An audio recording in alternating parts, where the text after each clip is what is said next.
পৃথিবীর সমস্ত সম্পদের আসল মালিক কে? জোরে বলুন কে? লিল্লাহি মা ফিস সামাওয়াতি ওয়া মা ফিল আরদ।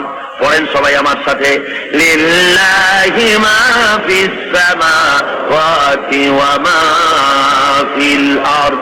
আসমান আর জমিনের সব কিছুর একচ্ছত্র মালিকানা হলো আল্লাহর, কিন্তু আল্লাহ রব্বুল আলামিন ওই মালিক আল্লাহর সম্পদ থেকে কাউকে কাউকে এর মালিক এর কিছু সময়ের জন্য রক্ষক বানায় দেন, কিছু সময়ের জন্য আমানতদার বানায় দেন। যার কাছে যতটুকু জমি আছে, টাকা আছে, সম্পদ আছে, এগুলি তার কাছে আমানত মাত্র।